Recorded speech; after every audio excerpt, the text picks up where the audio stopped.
ఇచ్చొచ్చింది. Evening press meet పెట్టి ఒక teacher అన్ని ఏంటంటే ప్రెస్ మీట్ లో మాట్లాడింది, మొత్తం పేపర్లలో వచ్చింది. మళ్ళీ మీ స్కూల్లో పొద్దున 9 o'clock ప్రేయర్ది ఆ వీడియో స్టేటస్ లో కనబడింది.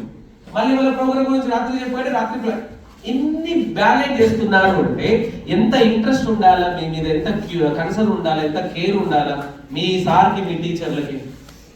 వాళ్ళు ఏం పట్టించుకోలేదు, ఎవరేమనుకుంటే మనకేంటి, మేం చేసేది మంచి అయినప్పుడు ఎవరిని పట్టించుకోవాల్సిన అవసరం లేదు.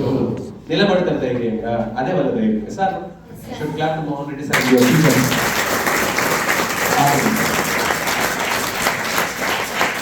అర్థమైందా? సో ఇవాళ నుంచి రోజు ప్రేయర్ లో స్టేజ్ మీద మాట్లాడేటప్పుడు ఏం గుర్తుంచుకోవాలా? సో మంచిగా మాట్లాడాలని రూల్ ఏం లేదు నాన్న. నేనేమైనా ఫస్ట్ టైం ఖతర్నాక్ పర్ఫెక్ట్ గా మాట్లాడినా, దారుణంగా మాట్లాడినా. నాకు ఇచ్చే టాపిక్ భయం పోగొట్టాలి పిల్లల్లో. నాకు టాపిక్ నాకే భయం. 3 గంటలు మాట్లాడా 2011లో ఖమ్మంలో ఎస్ఎన్ మూర్తి పాలిటెక్నిక్ కాలేజ్లో 3 గంటలు ఇచ్చిండ్రు నాకు. 3 గంటలు మాట్లాడాలి భయం టాపిక్. పీపీటీ లేదు, బోర్డు లేదు, ఏం దిక్కు లేదు. 300 మంది గర్ల్స్ ఏక నిరంజన్. ఎట్లా ఉంటుంది మనకి? మొత్తం వీధిలో మామూలుగా భయం కాలేదు నాకు. అందుకే మొత్తం పైన తిరుగుతారు వాటర్ అంత చెమటలతో. కానీ 3 గంటలు మాట్లాడ బయటకు వచ్చిన తర్వాత మా ప్రొఫెసర్ ఒకరు వచ్చి, బాగా మాట్లాడుతున్నారు శ్రీనివాస్, అసలు ఇంత ఫస్ట్ టైం ఇంత కాన్ఫిడెంట్ ఎవరు మాట్లాడలేదు, బోర్డు లేకుండా కొంచెం చూసుకోమంట మాట్లాడతారు, చూడకుండా బోర్డు లేకుండా పిపిటి లేకుండా మస్తు మాట్లాడడం, వర్కౌట్ చేయడం అంతే. మాట్లాడుతూ మాట్లాడుతూ మాట్లాడుతూ మాట్లాడుతూ పోయిన మిస్టేక్ చేయలేనా ఘోరంగా వేసి. నేను మాట్లాడితే సార్ ఎప్పుడు సీరియస్ మాట్లాడుతున్నారు సార్, మోటివేషన్ తప్ప హ్యూమర్ లేదు సార్, మెసేజ్ లేదు సార్, ఇట్లా అది కాదు కదా సార్ అన్నారు. మంచి పాయింట్ దొరుకుతున్నాను.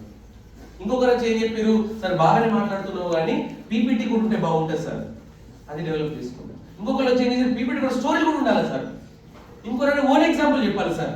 ఇట్లా ఒక్కొక్కటి చెప్తూ చెప్తూ చెప్తూ ఉంటేనే కొద్దిగా బెటర్, ఇంకా ఉన్నది నాకు చాలా బెటర్ కావాల్సింది. ఇప్పుడు అయిపోలేదు ఇంకా సార్. మీకు చేయట్లేదు, టీచర్లకు చేస్తా, పేరెంట్ చేస్తా, డిప్యూటీ కలెక్టర్లు, గ్రూప్ 1 ఆఫీసర్లకు ఎంసీహెచ్ చార్ట్లో హైదరాబాద్లో చేస్తూ ఉంటారు రెగ్యులర్ ప్రోగ్రామ్స్. పేరెంట్స్ కి చేస్తా, పోలీస్ వాళ్ళకి చేసినాం మొన్న కొత్తగా ట్రైన్ అయిన పోలీసులకు ఎస్ఐ, రామగుండం కమిషనరేట్ లో సిఐలకు ఏసీపీలకు చేసినాం. ఎక్కడికి వచ్చినంత చేస్తూ చేస్తూ ఉంటే వస్తాయి సార్. మనం ఫస్ట్ ఆగుతున్నాం, నో పోవాలి ఏమన్నదండి. ఫస్ట్ ఏం చేయాలి తెలుసా? భయం పోవాలంటే స్టేజ్ ఎక్కాలా. మీకు కాన్సెప్ట్ మాట్లాడకండి. My name is Srinidhi, I'm 10th class, my batch my section is this, thank you so much. ఇది కష్టమా?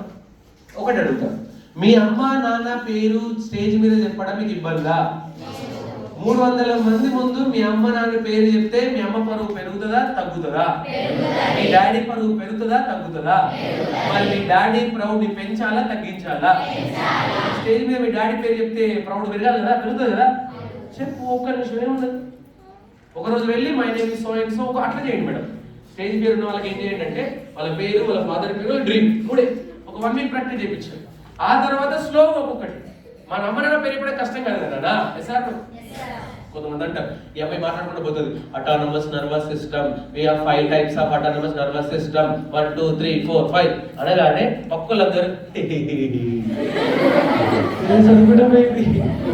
ఇంకో బట్టి బట్టి బట్టి బట్టి ఓ ఇట్లా చెప్తుంటారు. సార్ నేనంట కనీసం అమ్మాయి ప్రయత్నం చేసింది సార్. నువ్వు ఎట్లా అడుగుతావు, నువ్వు చేయలేవు కదా. ప్రాక్టీస్ అనుకోండి. ప్లస్ నువ్వు ఎవరిని ఎగతాళి చేస్తున్నావు నాన్న, ఎవరిని ఇన్సల్ట్ చేస్తున్నావు?